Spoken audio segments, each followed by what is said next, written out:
الله أكبر الله أكبر الله أكبر لا إله إلا الله والله أكبر الله أكبر ولله الحمد الله أكبر الله أكبر الله أكبر لا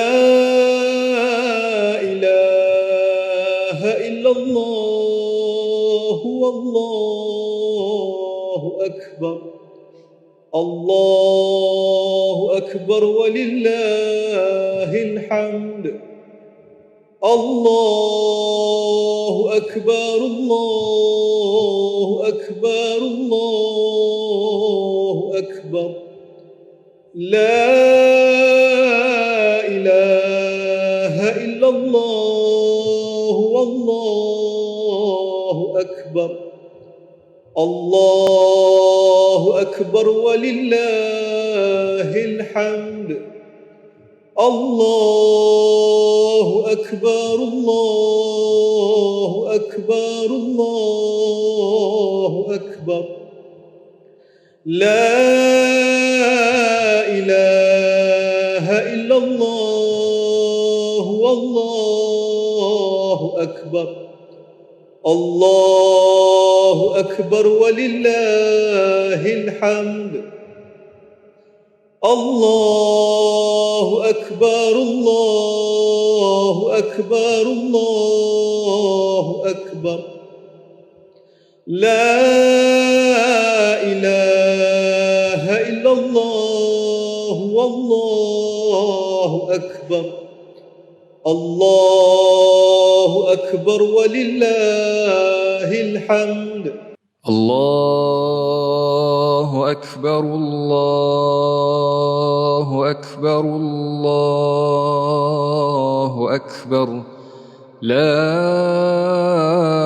إله إلا الله والله أكبر الله أكبر ولله الحمد الله أكبر الله أكبر الله أكبر لا إله إلا الله والله أكبر الله أكبر ولله الحمد الله أكبر الله أكبر الله أكبر لا إله إلا الله والله أكبر الله أكبر ولله الحمد الله أكبر الله أكبر الله أكبر لا إله إلا الله والله أكبر الله أكبر ولله الحمد الله أكبر الله أكبر الله أكبر لا إله إلا الله هو الله أكبر الله أكبر ولله الحمد الله أكبر الله أكبر الله أكبر لا إله إلا الله والله أكبر الله أكبر ولله الحمد. الله أكبر الله أكبر الله أكبر لا إله إلا الله والله أكبر الله أكبر ولله الحمد الله أكبر الله أكبر الله أكبر لا إله إلا الله والله أكبر الله أكبر ولله الحمد الله أكبر الله أكبر الله أكبر لا إله إلا الله والله أكبر الله أكبر ولله الحمد الله أكبر الله أكبر الله أكبر لا إله إلا الله والله أكبر الله أكبر ولله الحمد الله أكبر الله أكبر الله أكبر لا إله إلا الله والله أكبر الله أكبر ولله الحمد الله أكبر الله أكبر الله أكبر لا إله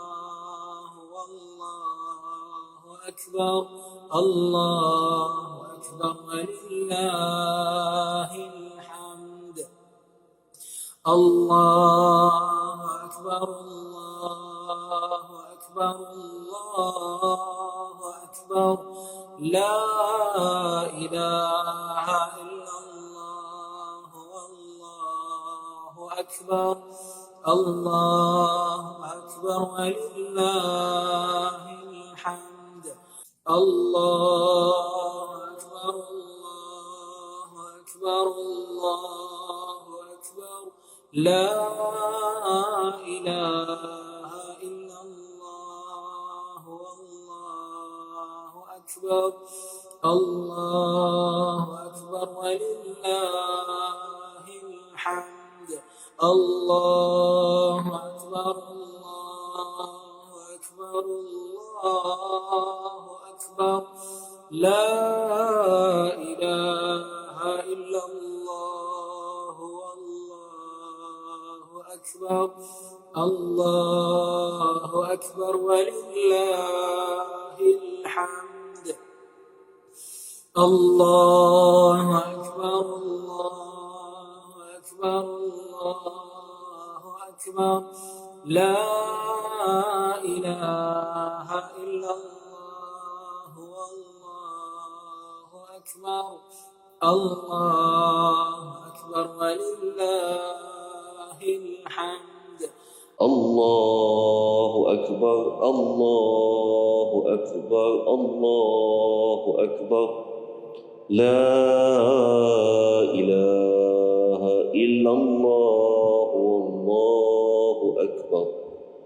الله أكبر ولله الحمد الله أكبر الله أكبر الله أكبر لا إله إلا الله والله أكبر الله أكبر ولله الحمد الله أكبر الله أكبر الله أكبر لا إله إلا الله والله أكبر الله أكبر ولله الحمد الله أكبر الله أكبر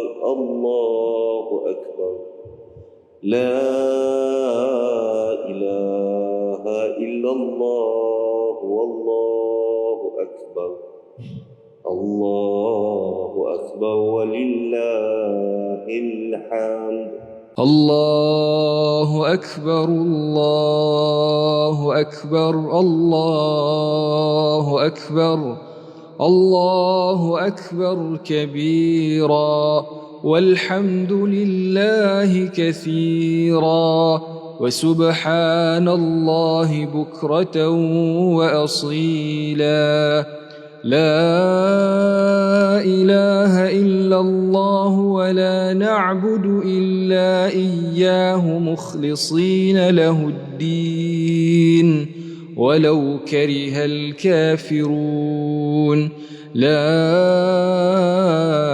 إله إلا الله وحده صدق وعده ونصر عبده وأعز جنده وهزم الأحزاب وحده لا إله إلا الله والله أكبر الله أكبر ولله الحمد الله أكبر الله أكبر الله أكبر لا إله إلا الله والله أكبر الله أكبر ولله الحمد الله أكبر الله أكبر الله أكبر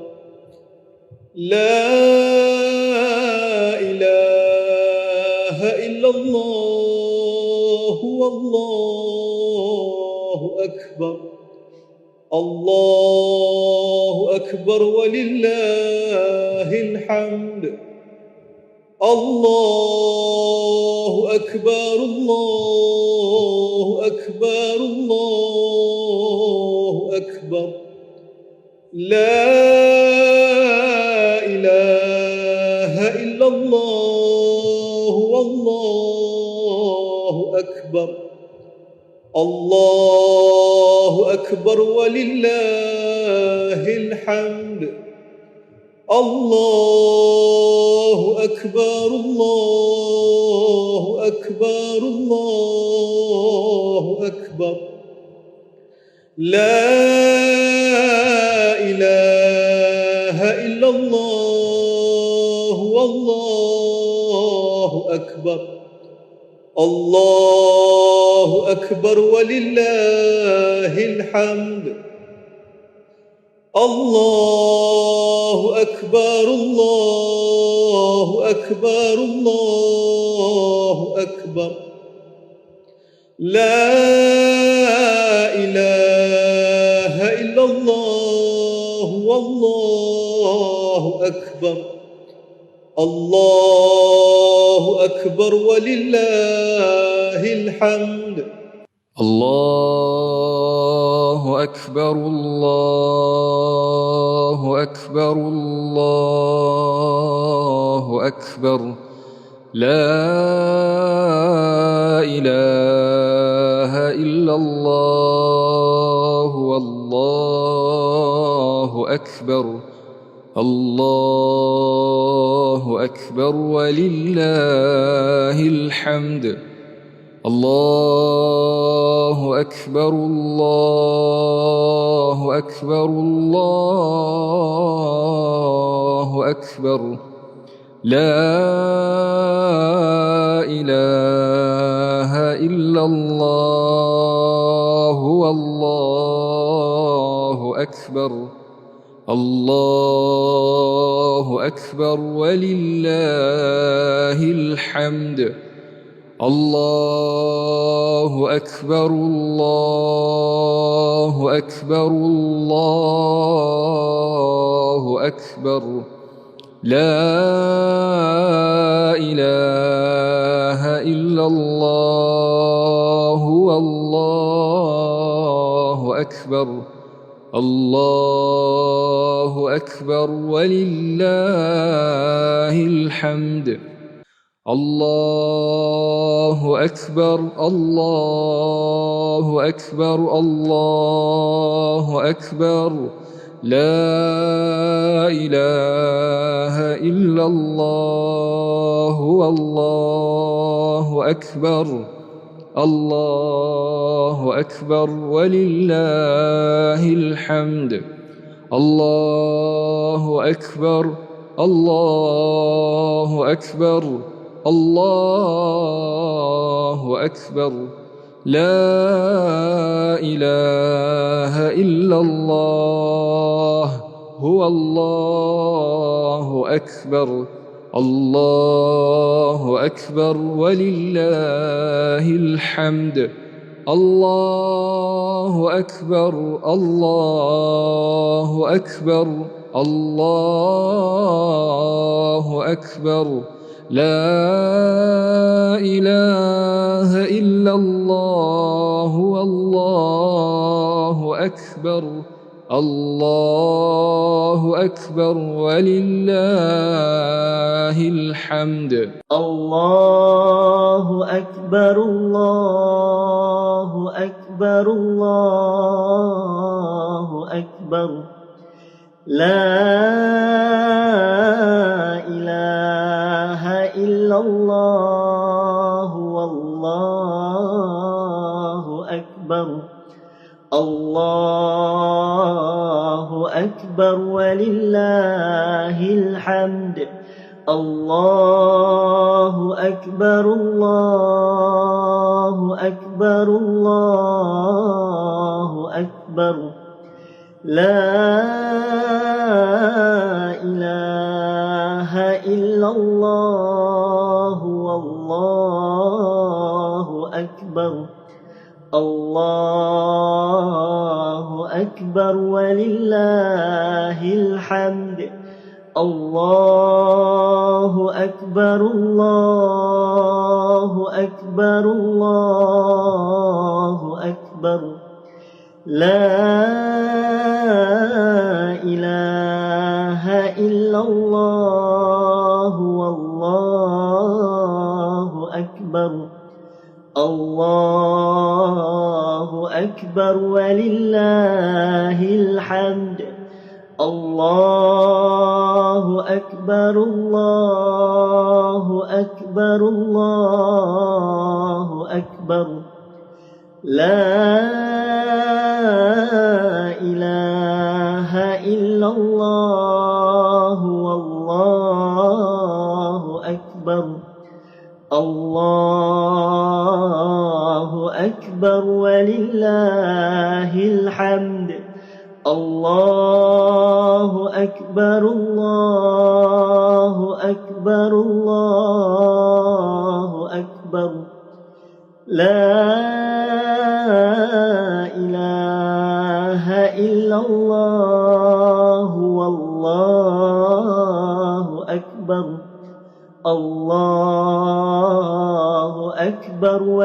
الله أكبر ولله الحمد الله أكبر الله أكبر الله أكبر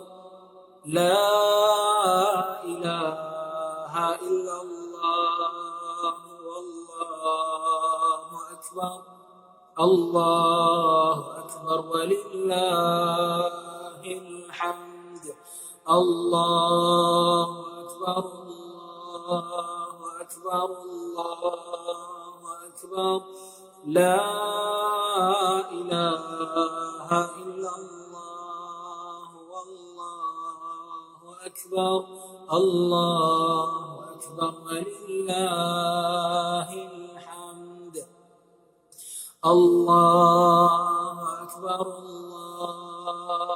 أكبر الله أكبر لا إله إلا الله والله أكبر الله أكبر ولله الحمد الله أكبر الله أكبر الله أكبر لا إله إلا الله والله أكبر الله أكبر ولله الحمد الله أكبر الله أكبر الله أكبر لا إله إلا الله والله أكبر الله أكبر ولله الحمد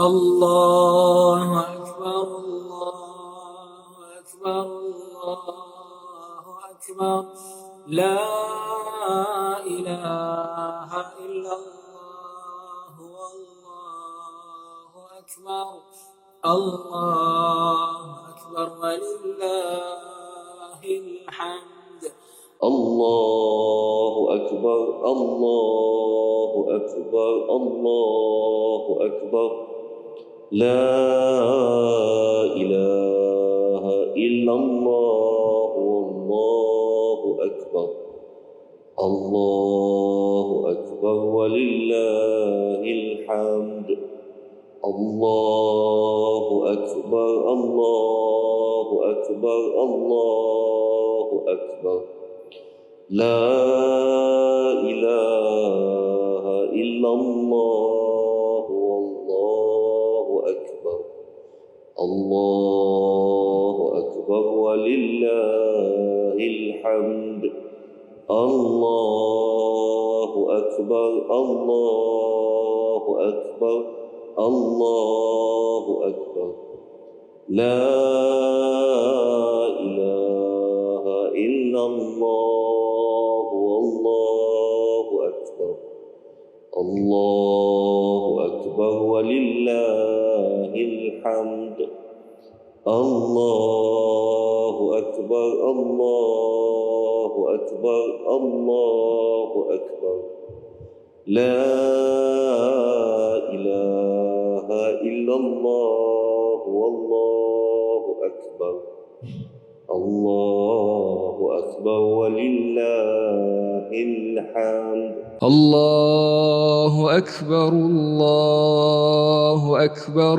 الله أكبر الله أكبر كبيرا والحمد لله كثيرا وسبحان الله بكرة وأصيلا لا إله إلا الله ولا نعبد إلا إياه مخلصين له الدين ولو كره الكافرون لا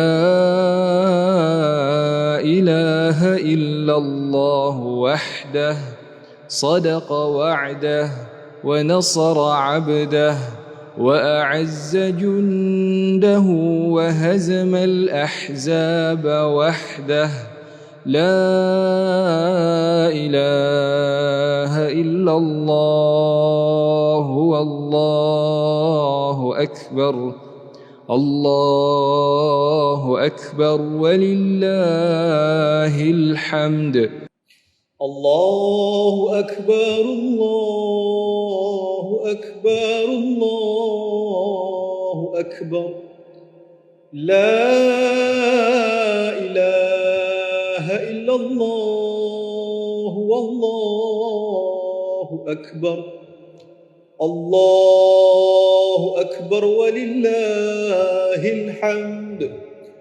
الله أكبر الله أكبر الله أكبر لا إله إلا الله والله أكبر أكبر الله أكبر ولله الحمد الله أكبر الله أكبر الله أكبر لا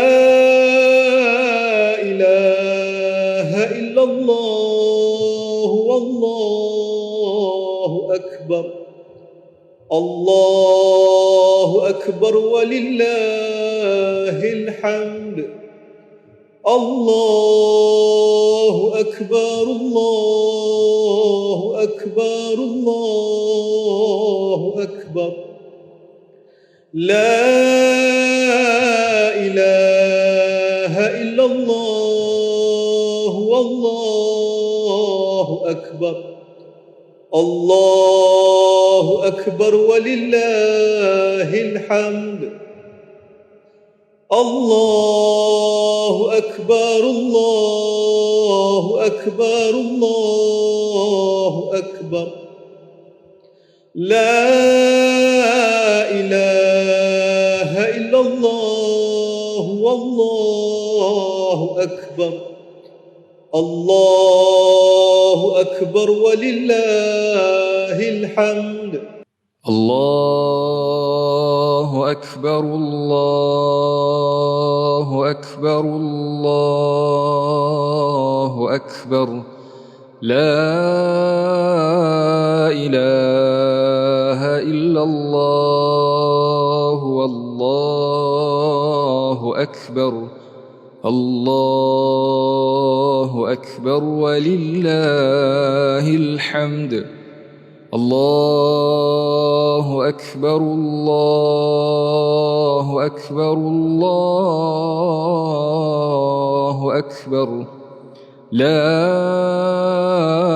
إله إلا الله والله أكبر الله أكبر ولله الحمد الله أكبر الله أكبر الله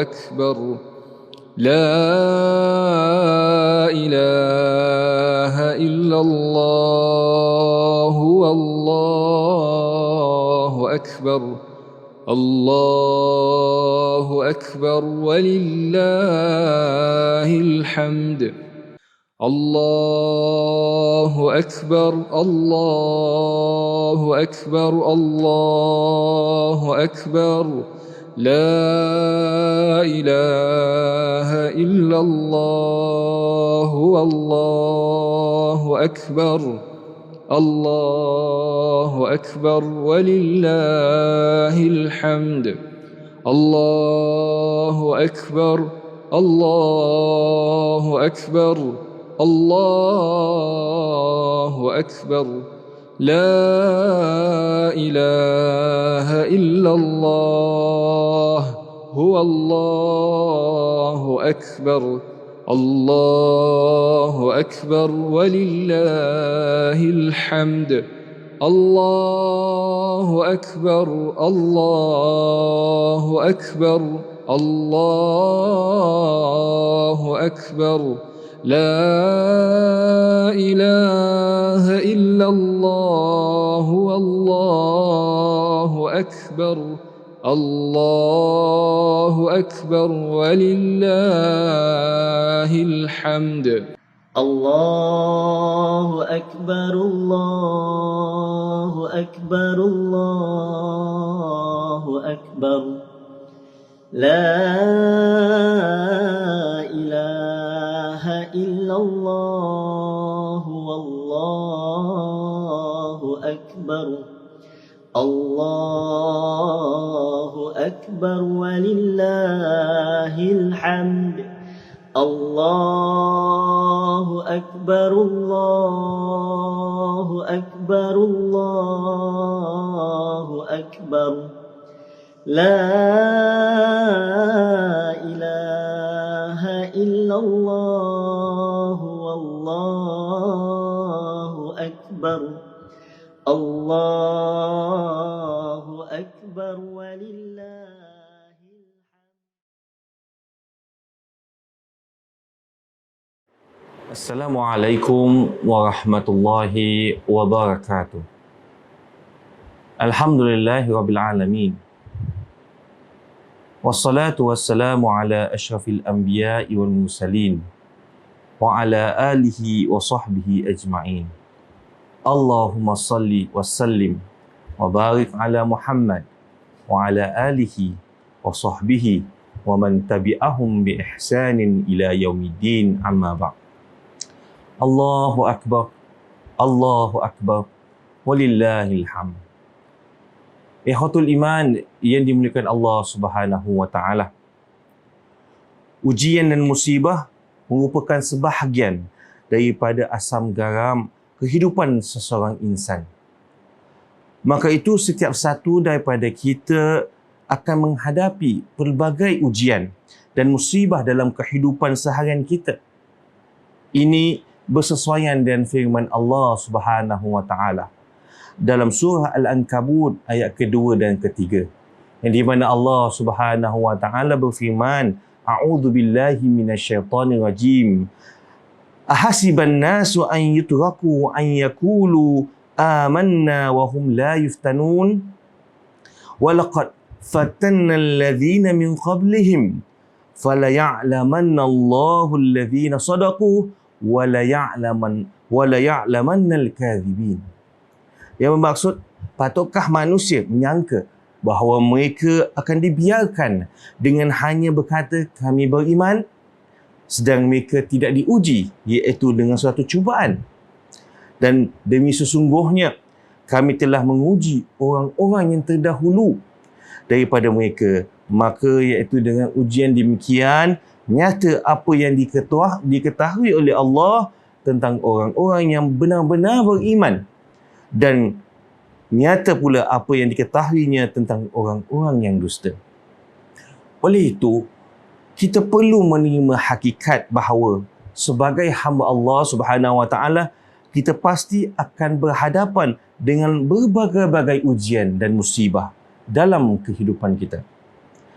Hanya sahaja kita tak mengetahui bilakah dan bagaimanakah ia akan berlaku.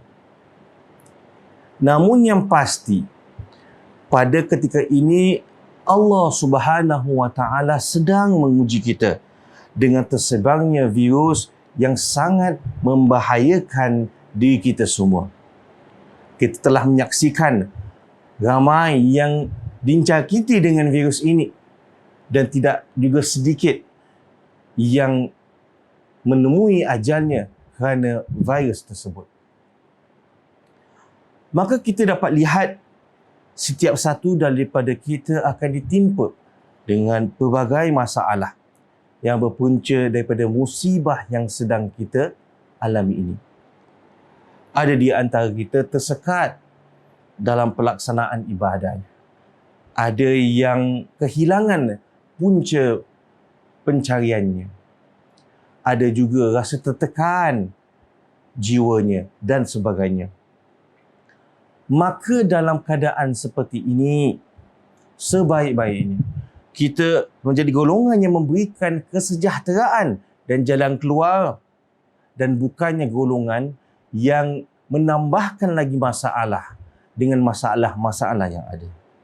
Ikhwatul iman yang dimuliakan Allah Subhanahu wa taala, menjadi golongan yang membawa kesejahteraan dan penyelesaian yang sangat-sangat diperlukan ini, haruslah kita fahami dan hayati. Dengan kita menjadi golongan tersebut, dia akan membantu insan-insan yang lain. Maka sifat dan amalan-amalan tersebut yang perlu kita perhatikan. Yang pertama, bersabar. Dengan waktu, dengan keadaan ketika ini yang mencabar ini, maka kita perlu bersabar, dan ia adalah satu sifat yang sangat-sangat diperlukan pada ketika ini, yang kita perlu tanamkan dalam diri kita dan dizahirkan dalam kehidupan kita. Kesabaran akan menjadikan kita seseorang yang dapat mampu berfikir dengan rasional, dan tidak melakukan perkara dengan tergesa-gesa yang boleh mengakibatkan keburukan dan kemudaratan terhadap diri kita. Contohnya ketika kita dalam keadaan di mana kita tidak dibenarkan untuk solat beramai-ramai di dalam masjid. Kita tak boleh dibenarkan keluar makan beramai-ramai. Dan juga kita belum boleh untuk keluar bercuti di luar negara. Maka segala batasan dan juga sekatan yang dikenakan ini pasti akan melahirkan rasa marah dan tidak puas hati. Maka di saat inilah sangatlah perlu untuk kita bersabar dan ingat firman-firman Allah Subhanahu Wa Taala dan hadis-hadis Nabi sallallahu alaihi wasallam. Sebagai contoh, Allah Subhanahu Wa Taala berfirman dalam surah Ali Imran ayat ke-200 yang berbunyi, Ya ayyuhalladzina amanu sabiru wa sabiru wa rabitu wattaqullaha la'allakum tuflihun. Yang membawa maksud, wahai orang yang beriman, bersabarlah kamu dan kuatkanlah kesabaran kamu dan bersedialah dan serta bertakwalah kepada Allah supaya kamu berjaya. Nabi SAW juga bersabda yang berbunyi, Anna rajulan qala lin Nabi SAW, Awsini. Qala la taghdab. Faraddada miraran. Qala la taghdab. Ada seorang lelaki berjumpa dengan Nabi dan berkata, berikanlah wasiat kepadaku. Maka beliau bersabda, janganlah marah. Lalu pemuda itu bertanya lagi dengan soalan yang sama. Dan beliau bersabda, janganlah marah. Hadis riwayat Bukhari. Maka sifat sabar adalah sifat dan perisai yang terbaik untuk menjaga diri kita dan juga keluarga kita dari perkara yang boleh memudaratkan diri kita dan keluarga kita. Maka itu, korbankanlah kemarahan kita, amarah kita ke atas kesusahan-kesusahan yang kita hadapi sekarang ini. Ya, supaya kita menjadi insan yang tenang, yang dapat menenangkan orang lain. Yang kedua, kita bertoleransi dan bertolak ansur dalam suasana yang di mana ketegangan dan kesalahfahaman mudah sekali berlaku. Sikap toleransi dan bertolak ansur itu amatlah diperlukan. Ini bertujuan untuk mengelakkan daripada berlakunya perselisihan dan juga pertelingkahan di antara kita. Sifat dan amalan tersebut amat perlu diperhatikan dan diamalkan oleh kita semua. Ini kerana ketika berlakunya pandemik, banyak sekali penyesuaian yang perlu dilakukan, baik dalam bab ibadah kita maupun dalam kehidupan kita secara umum. Maka kita perlu membantu dan memudahkan pekerjaan pihak-pihak yang berwenang yang ditugaskan untuk melaksanakan perintah ataupun peraturan yang ditetapkan. Sebagai contoh dalam bab ibadah, kita tidak dibenarkan untuk solat Jumaat dengan jumlah yang ramai di masjid.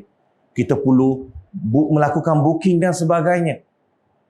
Maka itu, kita perlu terima hakikat dan janganlah kita hanya mementingkan diri sendiri.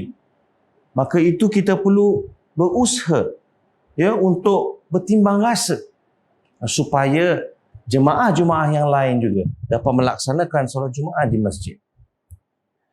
Kita juga janganlah seringkali mencari kesalahan dan juga menyusahkan pihak yang sedang berusaha memberi khidmat yang terbaik kepada kita. Bahkan kita perlu sebenarnya memberikan kerjasama dan memudahkan tugas-tugas mereka. Kita juga perlu menyesuaikan diri dalam kehidupan seharian kita. Kita apabila keluar rumah, perlu memakai pelitup muka. Kita tidak dibenarkan makan di restoran-restoran dengan jumlah yang ramai dan sebagainya. Maka itu, kita haruslah memastikan bahawa kita memenuhi atau mengikuti segala peraturan yang telah ditetapkan. Dan pada masa yang sama, kita tak nak membahayakan dan memudaratkan diri kita dan juga keluarga kita. Maka dengan segala penyesuaian dan peraturan yang dilaksanakan, pastinya ia akan menimbulkan kesusahan dan kesulitan ke atas diri kita.